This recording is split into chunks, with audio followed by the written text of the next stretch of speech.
오늘 본문 말씀은 요한복음에 나오는 7가지, 7개의 표적이 있는데 7개의 기적이 있는데 그 7개의 표적 가운데서 두 번째 표적입니다. 첫 번째는 지난번에 말씀드렸던 요한복음 2장에 나오는 가나 혼인잔치에서 물이 포도주가 되는 그런 표적이었습니다. 그런데 여기서 주목할 것은 첫 번째 표적과 두 번째 표적을 행하신 장소가 같은 가나 지방이었다. 이렇게 성경은 기록하고 있습니다. 예수님께서 갈릴리 가나에서 첫 번째 표적을 행하셨습니다. 그리고 유월절을 행하시려 이제 예루살렘에 올라가셨지요. 예수님께서 예루살렘에서 성전을 정결케 하는 일을 하시고 다시 이제 고향으로 돌아오시는 길에 사마리아 지역을 들러서 사마리아 수가성에서 한 여인을, 물을 기르는 여인을 만나게 되었고 그에게 복음을 전해서 그가 변화되어지고 그가 사마리아 사람들에게 복음을 전하는 이런 놀라운 일들이 일어나게 되어집니다. 그러나 정작 고향으로 돌아가시는 예수님의 마음은 편치 않으셨습니다. 왜냐하면 고향 사람들부터 예수님은 배척당하실 것을 아셨기 때문입니다. 고향 사람들도 오늘 말씀에 보니까 처음에는 예수님을 열렬히 환영하고 영접했습니다. 왜냐하면 명절을 지키러, 유월절을 지키러 예루살렘에 갔다가 예수님께서 성전을 깨끗게 하신 것을 보았기 때문입니다. 왜냐하면 그 일은 아무나 하는 것이 아니었고 하나님의 권위를 가지지 않았다면 할 수 없는 일이었기 때문에 예수님을 혹시 메시아일까? 혹시 하나님이실까? 하는 그런 기대가 그들 안에 있었기 때문이었습니다. 그래서 예루살렘에서도 많은 사람들이 예수님을 자기 집으로 모시려고 그렇게 했던 것입니다. 그러나 요한복음 2장 23절 24절에 보면은 예수님은 그런 사람들의 호의와 그런 제안들을 다 거절하셨습니다. 그들의 마음을 아셨기 때문입니다. 이적만 보고 예수님께 가진 것이지 진정으로 예수님을 메시아로 하나님으로 그렇게 믿지 않았기 때문이었습니다. 실제로 그 사람들은 나중에 예수님을 십자가에 못 박으라고 소리치는 그런 사람들이 되고 맙니다. 갈릴리 사람들도 그러했던 것입니다. 바로 그런 상황 속에서 예수님은 가나 땅에 도착하였습니다. 가나 마을에 도착했는데 그때 왕의 신하가 예수님을 찾아왔어요. 이 사람의 신분은 왕의 신하였다. 성경은 이렇게 기록합니다. 당시 갈릴리 지역을 통치하고 있던 로마의 분봉왕 헤롯 안디바스의 신하를 말합니다. 왕의 신하니까 얼마나 권세가 있었고 또 얼마나 돈이 많이 있었겠습니까? 그런데 아들이 병들어 죽어가고 있습니다. 권세도 있었고 돈도 있었으니 아들을 살리려고 최선을 다했을 것입니다. 당시 우슬로 고쳐보려 했으나 고칠 수가 없었습니다. 민간요법으로 때로는 주술까지 안 해본 것이 없었을 것입니다. 고칠 수가 없었어요. 아이를 살리고 싶은 마음에 간절했습니다. 그러던 중에 예수님에 대한 소문을 듣습니다. 예수님께서 가나에 와 계시다는 것입니다. 이 사람은 예수님께서 이미 가나에서 물로 포도주를 만드는 이런 기적의 역사를 들었습니다. 그리고 많은 병자를 고쳤다는 이야기도 들어 알고 있었습니다. 그래서 예수님께 자기 아들을 고쳐달라고 간청해야 되겠다는 이런 마음이 생긴 것입니다. 빨리 예수님을 만나고 싶은 마음이 간절히 생겼습니다. 그런데 이 사람이 예수님께로 나오는 그 길이 결코 쉬운 일이 아니었습니다. 왜냐하면 무엇보다도 먼저 거리상으로 이 가버나움과 가나 지방이 꽤 먼 거리였습니다. 그 거리는 대략 34km 정도였습니다. 34km, 오늘날로 이렇게 보면은 34km 아무것도 아니지 않습니까? 그런데 그때 당시 2000년 전에 34km는 꽤나 먼 그런 거리였습니다. 하루 종일 마차를 타고 간다든지 걸어가야 했을 그런 길이었습니다. 이 사람은 아들을 살리겠다는 그런 간절함으로 그 먼 길을 달려서 주님 앞에 찾아왔습니다. 그리고 예수님께서 자기 아들을 고쳐주실 것이라는 그런 간절한 믿음으로 주님 앞에 찾아왔던 것입니다. 사랑하는 성도 여러분, 우리가 주님 앞으로 나와야 영적인 역사가 시작됨을 믿습니다. 간절한 마음을 가지고 있다고 해서 역사가 시작되는 것이 아닙니다. 주님께 나가야 한다는 것을 알고 있다고 역사가 시작되는 것이 아닙니다. 내가 간절한 마음으로 주님 앞에 나와야 하는 줄로 믿으시기를 바랍니다. 할렐루야. 그런데 이 사람이 예수님 앞으로 나가서 예수님께 간청을 드리려 할 때에 앞을 가로막는 장벽이 또 있었습니다. 그 장벽은 바로 마음속에 있었어요. 무엇보다도 이 사람은 마음속에 자존심이 아주 강한 사람이었습니다. 왕의 신하였습니다. 또 자기들이 지배하는 나라 유대 땅에 살고 있습니다. 돈이 있습니다. 명예가 있습니다. 자기는 신분이 높은 사람이고 나이도 많습니다. 그런데 예수님은 보잘것없는 시골 마을의 청년이었습니다. 자기가 보기에는 그 보잘것없는 시골 마을 청년 앞에 가서 그렇게 엎드려서 간청한다는 것이 얼마나 자존심 상하는 일이었는지 모릅니다. 이런 장벽들이 있었던 것입니다. 그런데 잠언 8장 17절 말씀에 보면은 이런 말씀이 있습니다. 나를 간절히 찾는 자가 나를 만날 것이다. 할렐루야. 나를 간절히 찾는 자가 나를 만날 것이다. 이것은 하나님의 약속입니다. 간절히 주님을 찾는 사람을 하나님은 만나주심을 믿으시기를 바랍니다. 오늘 본문의 왕의 신하가 이 말씀처럼 했어요. 거리상으로 멀었습니다. 마음이 자존심에 상하는 이런 일이었습니다. 그럼에도 불구하고 아들을 살리겠다는 그 마음 하나로 간절히 주님을 찾은 것입니다. 사랑하는 성도 여러분, 간절한 마음으로 열심히 주님을 찾으시기를 바랍니다. 그러면 약속하신 대로 만나 놀라운 은혜를 받을 수 있음을 믿으시기를 축복합니다.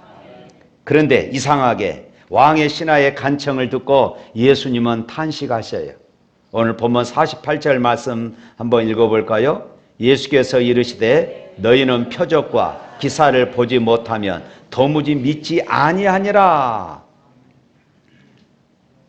그것은 왕의 신하도 예수님을 단지 자기 아들을, 죽어가는 자기 아들을 살리는 기적을 행하시는 분으로만 믿고 있었다 하는 것을 예수님이 지금 지적하신 것입니다.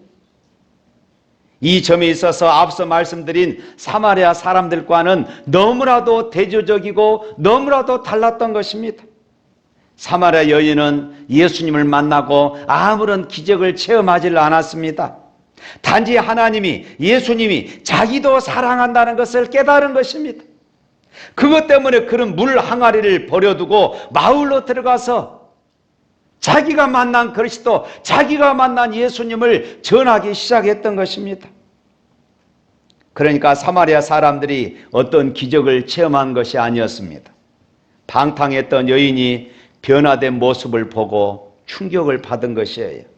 정말 메시아가 아니면은 도대체 누가 이 방탕했던 여인을 이렇게 변화시킬 수 있었단 말인가? 바로 그것이었어요. 그리고 예수님께 나와서 사마리아 사람들은 이틀 동안 주님의 가르침과 주님의 말씀을 듣고, 야, 이분이 정말로 메시아구나, 이분이 정말로 그리스도구나 하는 사실을 믿게 되었습니다. 그러니까 어떤 기적이나 어떤 축복이 아니어도 얼마든지 예수님을 믿고 그들의 삶이 변화될 수 있는 것입니다. 할렐루야. 예수님은 제발 가버나움으로 내려오셔서 아들을 고쳐주십시오 라고 두 번이나 요청하는 왕의 신하에게 또 이렇게 말씀합니다. 돌아가거라, 내 아들이 살았다. 이 말씀은 아들이 나을 것이니 돌아가라, 바로 그런 말씀입니다. 이것은 기적을 보아야 믿는 사람들에게는 참으로 어려운 말씀이 아닐 수가 없어요. 예수님께서 가버나움으로 가시지 않으셨습니다. 환자를 직접 보지 않으셨습니다. 병세를 확인하지도 않으셨습니다. 이 병자에게 그 어떤 처방도 내리지 않으셨습니다. 또 직접 어떻게 하라고 명령하지도 않으셨습니다. 우리는 어떻게 예수님께서 이 왕의 신하의 아들을 고쳐주시는지 알 수가 없습니다. 그러나 예수님께서 나았다고 말씀하신 것입니다. 살았다고 말씀하시는 것이에요. 이 사람이 얼마나 놀랍겠습니까? 이 사람은 예수님께서 자기 아들을 고쳐주시려면 당연히 자신과 함께 가버나움으로 내려가야 할 줄로 알았습니다. 그리고 자기 아들을 보시고 손을 얹어 기도한다든지 아니면 말씀으로 명하신다든지 하셔서 그렇게 고쳐주실 것이라고 생각을 했을 것입니다. 그런데 그 자리에서 자기 아들이 나았다고 말씀하신 거예요. 그래서 왕의 신하의 마음에 아마 큰 갈등이 있었을 것이에요. 그런데 예수님을 만나서 말씀을 들으면서 아들이 정말로 살았는지 알 수 없지만은 예수님이 믿어지는 것입니다. 예수님의 그 말씀이 믿어지는 것이에요. 믿어지니까 그 말씀에 순종할 마음이 생긴 것이에요. 할렐루야. 그래서 집으로 돌아가는데 도중에 집에서 온 종들이 아들이 살았다고, 아들이 열이 내렸다는 소식을 들었습니다. 그리고 물어보니까 예수님께서 말씀하신 네 아들이 살았다, 그 시각과 딱 일치하는 것이었어요. 그로 인하여 그 온 집안이 예수님을 믿었다. 할렐루야. 요한 사도는 예수님께서 왕의 신하의 아들을 고치신 이 사건을 오늘 54절 말씀에 보니까 두 번째 표적이다 이렇게 말씀합니다. 여기서 표적이라 하면은 예수님이 그리스도이심을 드러낸 사건이다 그 말씀이에요. 이 사건을 통하여서 예수님은 그리스도다, 예수님은 메시아다 하는 것을 드러낸 것입니다. 그리스도라 하면 구원자이실 뿐만 아니라 완전한 순종의 대상을 말하는 것입니다. 가나 혼인잔치에서 그 첫 번째 표적에서도 하인들의 순종을 통하여 물이 포도주가 되는 기적이 일어났습니다. 두 번째 표적에서도 예수님께서 돌아가거라 네 아들이 살았다 하신 말씀을 믿고 왕의 신하가 집으로 돌아갈 때 아들이 고침을 받았다는 것입니다. 사랑하는 성도 여러분, 주님은 늘 우리를 이렇게 놀랍게 하시는 분이십니다. 우리의 생각 이상으로 역사하시는 분이셔요. 우리의 기대 이상으로 은혜를 베푸십니다. 할렐루야. 우리가 즐겨 부르는 찬송가 305장에 나 같은 죄인 살리신 이 찬양이 있습니다. 이 찬양을 지었던 분이 존 누턴입니다.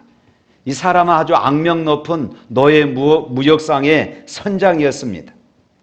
하나님 보시기에 악한 일을 저지르며 돈벌이에 혈안이 되어 있는 사람, 아프리카에서 흑인들을 잡아다가 영국에 가서 팔았던 그런 사람이었습니다. 그런데 한 번은 항해 도중에 큰 폭풍을 만나서 바다 저 한가운데서 죽을 위기를 만나게 됩니다.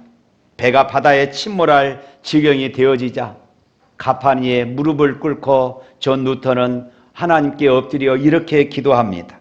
나의 어머니가 나를 위해 기도하던 하나님이 나를 한 번만 살려주시면 나의 남은 생애를 주님을 위해서 살겠습니다. 이렇게 기도합니다. 그런데 신기하게도 뉴턴의 이런 기도 가운데 폭풍이 멈춰버렸습니다. 바다가 고요해졌습니다. 뉴턴은 하나님께서 자신의 기도를 들으시고 폭풍에서 구해 주셨다고 그렇게 확신했습니다. 그리고 감사한 마음에 다시 주님 앞에 나아가 됐습니다. 그러는 동안에 그는 삶이 변화되어지고 그는 새 사람이 되어진 것입니다. 죄를 뜨겁게 회개하고 새 사람이 됩니다. 그리고 하나님의 부르심을 받아서 이제 목회자의 길을 걸어가게 되어집니다. 누턴은 자신을 폭풍 가운데서 구해달라고 기도했는데 하나님은 자신의 생명을 구해 주셨을 뿐만 아니라 그 이상의 응답을 해 주신 것에 너무나도 감격한 것입니다. 특별히 자기가 죄사함 받고 새 사람이 된 것이 너무 감사했습니다. 폭풍 속에서 살아난 것보다도 자신이 새 사람 되고 목회자의 길을 걸어가게 된 것에 대해서 너무나도 감격했던 것입니다.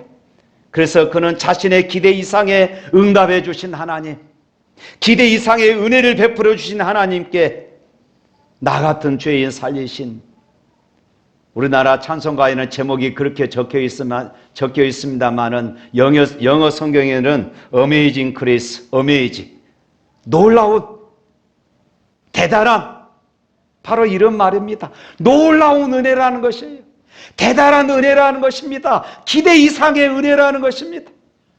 하나님 앞에 하나님 내 생명을 살려주십시오 이렇게 기도했는데 하나님은 놀랍게도 그의 생명을 살려주셨을 뿐만 아니라 그를 변화시키고 목회자로 만들어 주셨다는 것입니다. 그래서 그는 찬양합니다. 나 같은 죄인 살리신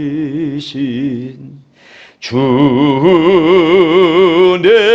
놀라워 잃었던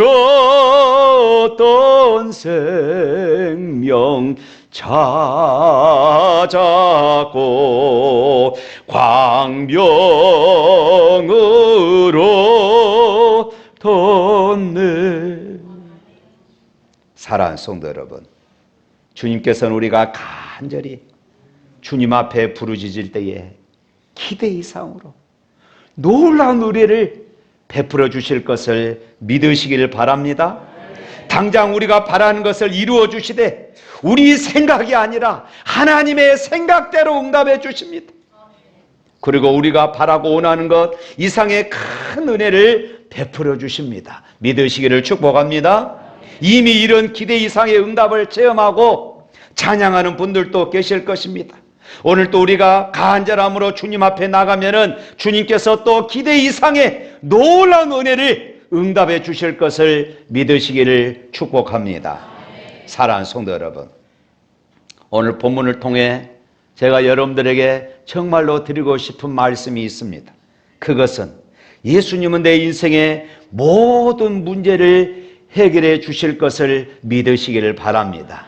이 믿음이 얼마나 놀라운 그런 믿음인지 몰라요. 그러나 왕의 신하도 그런 믿음으로 예수님께 나왔습니다. 그러나 우리가 이런 믿음에 머물러서는 안 된다는 것입니다. 단순히 예수님은 내 인생의 모든 문제를 해결해 주신 분이시다, 우리가 이 정도의 믿음에서 머물러서 안 된다는 것이에요. 우리가 주목할 것은 왕의 신하의 믿음이 달라졌다는 것입니다. 기적에 매달리는 믿음에서 말씀을 신뢰하고 그 말씀에 순종하는 믿음으로 옮겨간 것입니다. 성경은 예수님을 믿으면은 모든 어려움이 다 해결될 것이라고 말씀하지는 않습니다. 다니엘은 믿음으로 사자굴에서 살아났습니다. 그러나 그 말은 믿음으로 사자굴에 던짐을 받았다 하는 이런 말이기도 합니다. 다니엘에게 하나님의 말씀에 순종하는 믿음이 있었기에 사자굴에 던져지기도 했고 사자굴에서 사는 이런 기적을 경험한 것입니다. 그러나 여러분 기억하십시오. 순종하는 모든 성도가 다 그런 기적을 체험하는 것도 아닙니다. 히브리서 11장 35절부터 38절 말씀 보면은 순종하였는데 계속해서 고난당하는 사람들을 기록하고 있어요. 한번 읽어보겠습니다. 다 같이 읽습니다. 여자들은 자기의 죽은 자들을 부활로 받아들이기도 하며 또 어떤 이들은 더 좋은 부활을 얻고자 하여 심한 고문을 받되 구차히 풀려나기를 원하지 아니하였으며 또 어떤 이들은 조롱과 채찍질 뿐 아니라 결박과 옥에 갇히는 시험도 받았으며 돌로 치는 것과 톱으로 켜는 것과 시험과 칼로 죽임을 당하고 양과 염소의 가죽을 입고 유리하여 궁핍과 환난과 학대를 받았으니 이런 사람들은 세상이 감당하지 못하느니라. 그들이 광야와 산과 동굴과 토굴에 유리하였느니라. 아멘. 여러분, 여기에 기록된 이 사람들은 예수님을 잘못 믿어서 이렇게 고난당했을까요? 순종을 잘 못해서 이렇게 고난당했을까요? 아닙니다. 그들이 받을 영광은 기적으로 살아난 사람들보다 훨씬 더 크다는 것입니다. 할렐루야. 그래서 히브리서 11장 40절 이어지는 말씀에서 이렇게 말합니다. 또 다 같이 읽어봅니다. 이는 하나님이 우리를 위하여 더 좋은 것을 예비하였은즉 우리가 아니면 그들로 온전함을 이루지 못하게 하려 함이라. 이는 하나님이 우리를 위하여 더 좋은 것을 예비하였은즉 이렇게 말하고 있는 것이에요. 사랑하는 성도 여러분, 우리에게 예수님은 기적을 행하시는 분이기보다는 주님이십니다. 이 믿음이 중요해요. 나에게 예수님은 기적을 행하시는 분이시기보다는 나의 주님이십니다. 그 말은 우리는 주님께서 말씀하신 대로 순종하는 사람이라는 것입니다. 그래서 오늘 본문 50절 말씀 보면은 이렇게 말씀해요. 그 사람이 예수께서 하신 말씀을 믿고 가더라. 우선 이 사람이 주님의 말씀을 믿었다고 기록합니다. 가버나움에 있는 아들이 나았다는 말씀을 믿었습니다. 죽어가던 아들이 살아났다는 이 말씀을 그대로 믿었다는 것입니다. 이 사람은 예수님께서 말씀하셨지만은 지금 눈으로 아무것도 확인할 수가 없었습니다. 예수님께서 자기 아들을 만나신 것도 아니고 병 낫기 위하여서 아무런 일도 행하신 일도 없었습니다. 그런데 병이 낫다는 것입니다. 보통 사람들 같으면은 에이 말도 안 돼. 몇 번이고 예수님께 따졌을 것입니다. 아니 정말 살았습니까? 아니 예수님이 가보지도 않고 어떻게 아실 수 있습니까? 예수님 제발 좀 우리 집에 같이 가서 우리 아들을 좀 살려주세요. 애원했을 것입니다. 그런데 이 사람은 아무런 말을 하지 않았습니다. 그리고 믿었다 이렇게 말합니다. 제가 이 왕의 신하였다면 어떻게 했을까 한번 생각해 봤습니다. 아들을 고쳐보려고 그 먼 길을 찾아왔습니다. 자존심이 상하지만 권세가 있는 사람이 자존심이 상하지만은 그래도 그 시골 청년 자기가 생각하기에 그 시골 청년 앞에 엎드려서 간청을 했습니다. 그런데 한마디 들은 것이 전부였습니다.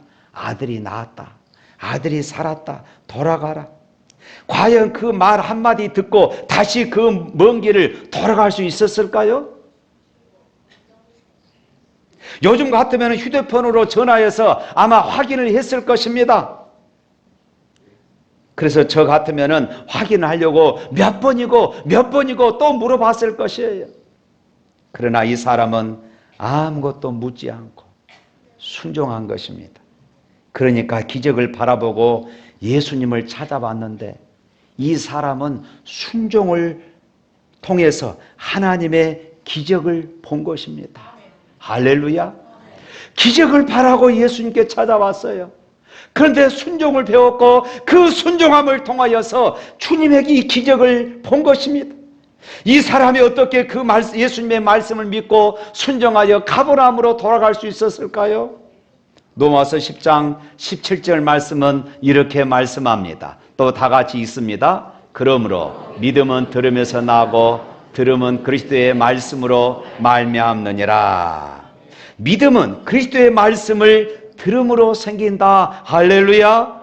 사랑하는 성도 여러분, 이 사람은 자기가 믿으려고 노력하고 믿는 것이 아니었습니다. 말씀을 들을 때에 믿음이 지금 생긴 것이에요.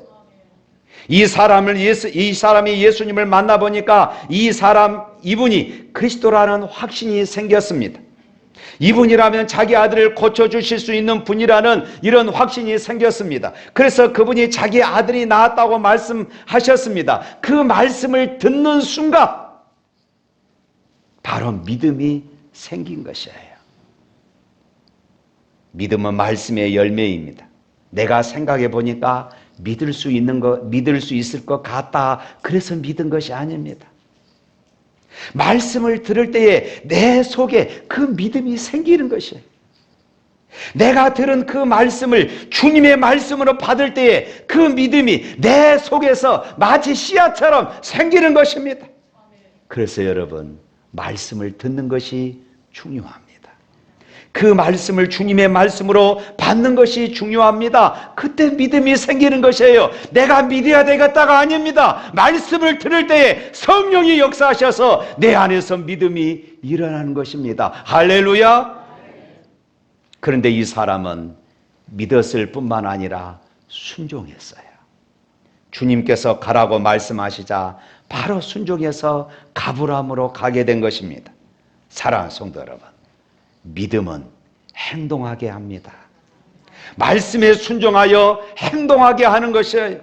그래서 변화를 일으킵니다. 그래서 새 사람을 만듭니다. 그래서 기적을 일으킵니다. 하나님의 역사를 나타냅니다. 이 사람은 믿음으로 순종하여 이제는 그 가족이 다 예수님을 믿게 된 줄로 믿습니다. 사랑하는 성도 여러분, 여러분이 말씀을 들을 때에 예수님의 말씀으로 받으시기를 축복합니다. 주님의 말씀을 들을 때에 믿음이 일어나기를 축복합니다. 그 믿음으로 순종하시기를 바랍니다. 그래서 여러분들에게도 놀라운 은혜의 역사가 나타날 수 있기를 축복합니다. 내가 믿고자 해서 믿어지는 것이 아니라 말씀을 내가 들을 때에 성령께서 내 안에 역사하셔서 아멘, 그렇습니다, 믿게 만드는 것이에요. 사랑하는 성도 여러분, 오늘 죽어가는 아들이 있는 왕의 신하 같은 심정으로 이 자리에 나오신 분 계십니까? 두려워 말라, 믿기만 하라 하시면 아멘으로 응답할 수 있기를 축복합니다.